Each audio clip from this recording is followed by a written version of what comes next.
Well, the Dolphins lost McKenzie, and they're going to get Bubkus. Is it the end of the world? No, but did we get better? So I'm going to cover McKenzie being gone. Hill put out a thing about 2 or 3 days ago, and his little statement. I want to talk about how he's right, but unfortunately, he's right about some negative things. And then I want to do a quick little thing. I'm going to start off with it and show you the consistency of this offensive line as far as rotating players on the unit. And you'll see where we're ranked, and you can have that for your data banks. So that's going to be the whole deal. I'm going to do a Chop Robinson because it's positive. There's always so much BS and negative stuff. And ultimately, it might not pan out the way we all want. But you got to talk about some good things. And Chop Robinson being in Defensive Player of the Year is a good story. So I'm going to cover that, but I want to focus on it. I just want to do something nice. So that'll be my topics today. Later in the week, I'm going to just go all draft. Kelvin Banks is a guy that I'm going to be focused on because it looks like he's going to be in our range. I'm not saying 100%, and there's a lot of good stuff to like, but then there's some things that I have a few concerns with. So I'm going to wrap up my final studies on him and then do that later in the week. So that's going to be the full thing today, guys. Like, subscribe, comment, and view. Please, if you haven't, if you have, I want to give you a shout out and say thank you because that's what keeps me in the biz. I appreciate all you guys do. So last thing too, if you want to reach me or you have a good comment and I don't get it, you can contact me at this little thing here, curtis@acepred.com, and I will get back to you as soon as possible. I've had a bunch of people contact me. They've had things they wanted to tell me, things they wanted to ask, and I believe that that's crucial to have a relationship with viewers who are investing so much. So if I screw up and don't see a comment, or I don't catch something, or I'm wrong about something, or you think I can improve on something, or I'm missing something, and we don't communicate, you can reach me there. So that's the whole deal. So here's the little graph on our consistency, flipping out players on the unit. And we all know consistency is critical, but you can see here, our consistency score ranks us about 13th. And so it wasn't like last year where we got gutted with injuries. You could see Baltimore, Green Bay, Minnesota, KC, Atlanta, Buffalo, San Fran, Denver, Pittsburgh, Tampa, Chargers, Jacksonville, and then us, and then Philly, and then the rest of the bunch. New England's there at the bottom. So it's not a good score.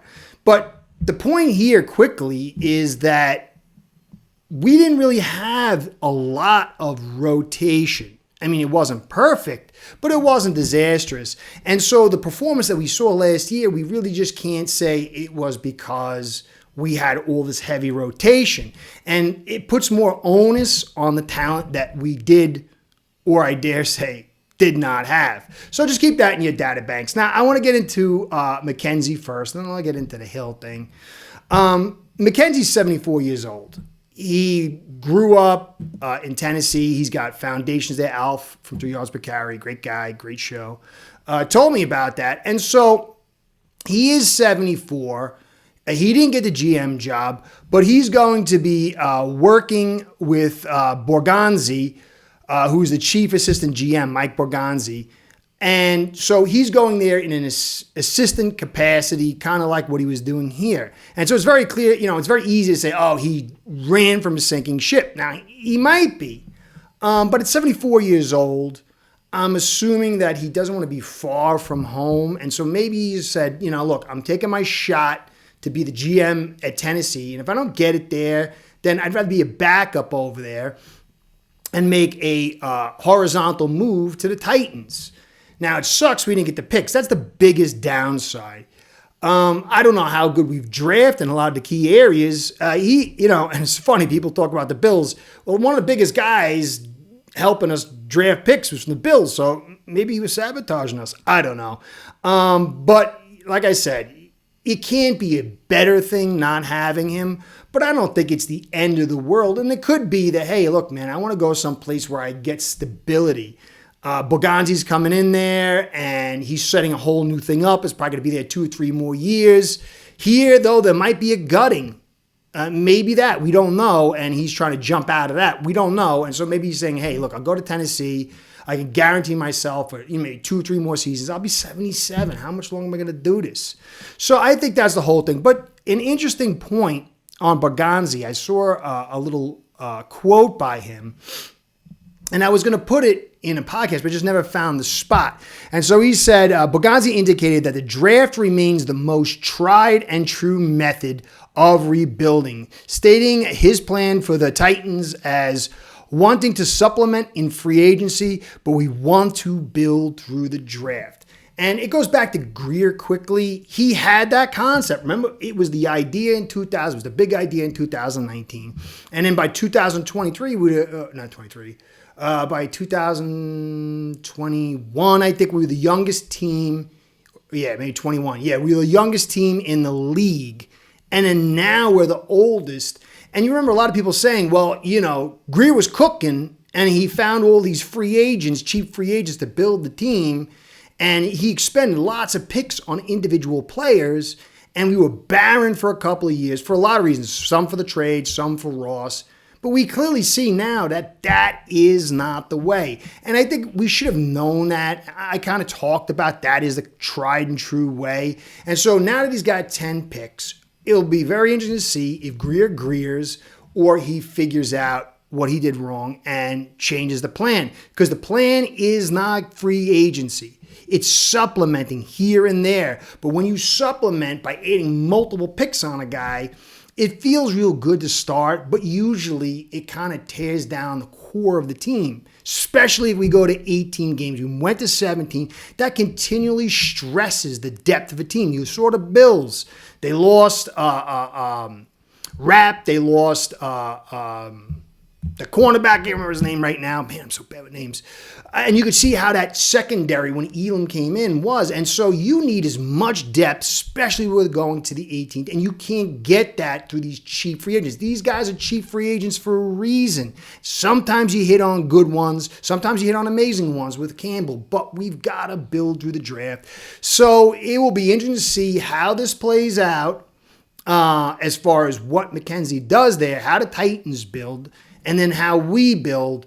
I don't think it's the end of the world. I don't think it's necessarily a death knell saying that they're a rat leaving the sinking ship, but it could be. So, next point is Hill. He came out, I've been winning my whole life, bruh. You all don't understand. I bust my beep every day. I deserve to feel like that. And then he went on to talk about we need dogs here. We don't have any dogs here. And he's right. A lot of podcasters, including me, talked about that for a few years.